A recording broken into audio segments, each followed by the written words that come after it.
हाय, आपके साथ मैं हूँ सुरभि शर्मा।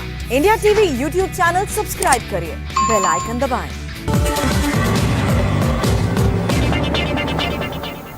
गुजरात में जीत से गदगद असदुद्दीन ओवैसी की नजर अब आंध्र प्रदेश नगर पालिका चुनाव पर है। आंध्र प्रदेश में ओवैसी की पॉलिटिक्स बिल्कुल क्लियर दिख रही है। मुसलमान भाइयों में डर भरना और चुनाव में एआईएमआईएम की जीत तय करना। ओवैसी गुजरात वाला हिंदू मुसलमान का फॉर्मूला यहां भी आजमा रहे हैं। तुम बकरियों की तरह हमारे पीछे चलते रहना, हम तुम्हारे को हड्डियां डाले तुम खा लेना, तुम आवाज नहीं उठाना, तुम लड़ना नहीं हम के लिए, तुम भीख मांगना हमारे से, तुम इलेक्शन नहीं लड़ना, तुम खाली वोट डालना। तुम इलेक्शन लड़ने के लिए नहीं पैदा हुए, तुम सिर्फ वोट डालने के लिए पैदा हुए। मजलिस तुम्हारे दरमियान में आकर ये कह रही है कि तुम वोट भी डालोगे मगर वोट अपनी पार्टी को डालोगे।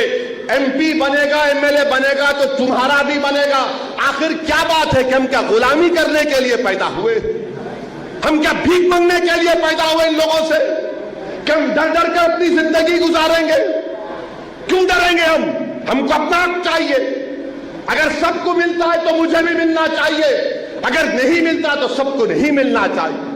ये हमारी लड़ाई है। मगर ये तमाम सेकुलर पार्टियों का क्या बोलना है? बात नहीं करना, ज्यादा समझ में नहीं आ, डराते हमको। मगर याद रखो, मैं आपसे अपील कर रहा हूं, डरने की जरूरत नहीं है। ये मुल्क जितना सबका है उतना मुसलमानों का भी है।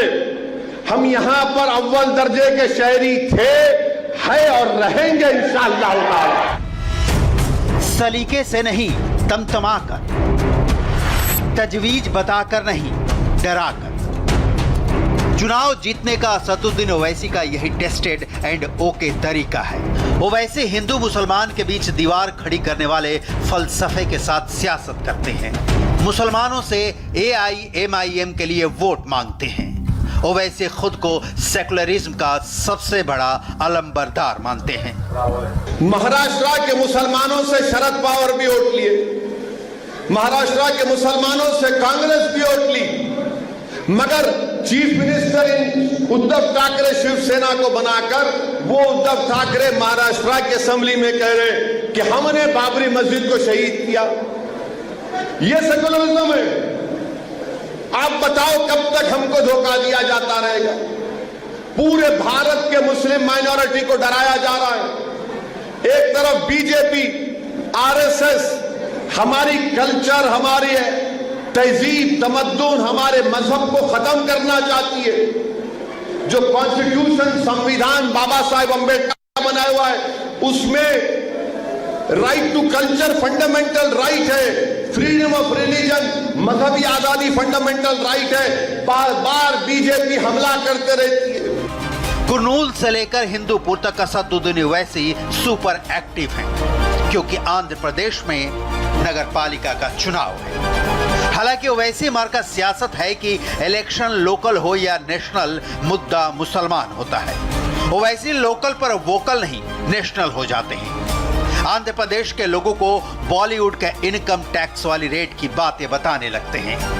पावर किसी के पास नहीं रहता, याद रखो। पावर किसी के पास नहीं रहता। Power is not eternal. अगर कोई इख्तिदार के नशे में डूब कर बोलेगा मैं आज पावर में हूं, मैं ऐसा करूंगा, कर लो। कल तुम्हारे हाथ से पावर चला जाएगा तो क्या करोगे तुम?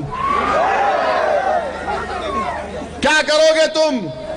जब तुम्हारे घर पे धावा पड़ेगा, जब तुम्हारे घर में जाके, मौलाना घर में जाके वो पलंग के नीचे क्या है इसमें? अगर मैं रहता तो पुलिस को बोलता कमरे में क्यों जाता, बैतुल खला में जाके देख। असल में असदुद्दीन ओवैसी की अपनी ब्रांडिंग है। एआईएमआईएम के साथ कम्युनल का चस्पा टैग ओवैसी मन से नहीं उतारना चाहते, क्योंकि यही वो हिंदू मुसलमान में फर्क डालने वाली धुरी है जिसके चारों ओर ओवैसी की पॉलिटिक्स चक्कर खाती है।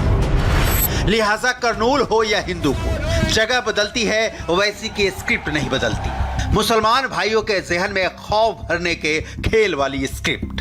मेरे साथ जोर से कहो कि नो एनपीआर, नो एनआरसी। जोर से कहो no NPR, no NRC.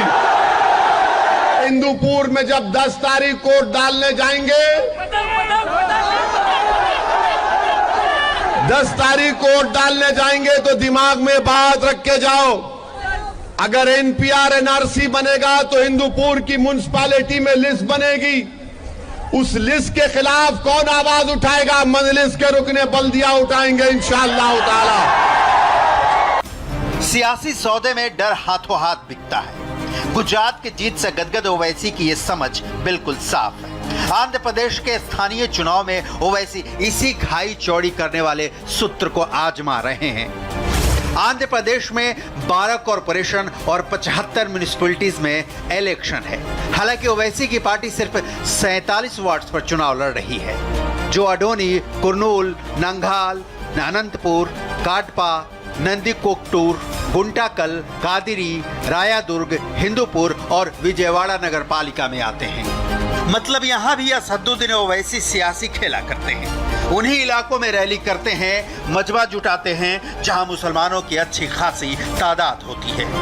Owaisi अच्छी तरह जानते हैं कि उनका कोर वोट बैंक मुसलमान है। पूरे भारत की पार्लियामेंट में कितने एमपी है? 542। कितने? जोर से बोलो। उसमें से 2 आपके हैं ना? ये 2 540 पे भारी पड़ जाते अल्हम्दुलिल्लाह। तो 9 के 9 जीतेंगे तो बाकी सब पे भारी पड़ जाएंगे इंशाअल्लाह ताला। तो याद रखो, गरीबों की खिदमत के लिए, मजलूमों के इंसाफ के लिए, जालिमों के जुल्म को रोकने के लिए, फिरका परस्त ताकतों के बढ़ते हुए कदमों को रोकने के लिए, हिंदुत्व की आइडियोलॉजी को शिकस्त देने के लिए तादाद काम में नहीं आती। क्या काम में आता? हिम्मत, हौसला और अल्लाह की जात का तवक्कुल काम में आता है। मैं उन लोगों से अपील कर रहा हूं जो अभी सोच रहे क्या करना। दिल में तो पैदा हो गया मोहब्बत, मगर वोट डालना नहीं डालना। मैं उनसे कह रहा हूं, जब प्यार किया तो डरना क्या? जब प्यार किया तो डरना क्या?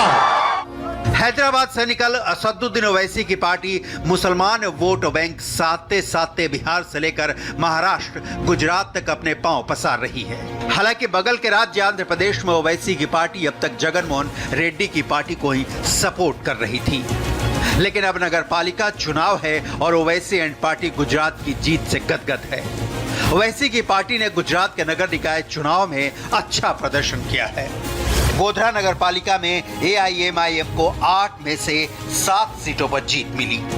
मोडासा में एआईएम को 12 सीटों में से 9 सीटों पर जीत मिली और भरूच में भी पार्टी ने 1 सीट पर कब्जा कर लिया। ओवैसी इस जीत से शायराना हो गए। मंजर भोपाली ने अच्छा कहा था, ताकतें तुम्हारी है तो खुदा हमारा है। ताकतें तुम्हारी है तो खुदा हमारा है। अपने अक्स पर क्या कहा था? अपने अक्स पर इतना हो, 12 आईना हमारा है। इससे पहले भी एएमआईएम ने ग्रेटर हैदराबाद नगर निगम चुनाव में भी अच्छा प्रदर्शन किया था। आंध्र प्रदेश के नगरपालिका चुनाव में भी एआईएमआईएम वही कामयाबी दोहराना चाहती है, लेकिन 10 मार्च को जब वोट पड़ेंगे तब ओवैसी का डर दिखाऊ पॉलिटिक्स वोटर्स को कितना रिझा पाएगा, ये नतीजे बताएंगे। हाय, आई एम सुरभि शर्मा। खबरों से अपडेट रहने के लिए India TV YouTube channel subscribe करिए, साथ में बेल आइकन जरूर दबाएं। जुड़े रहें इंडिया टीवी के साथ।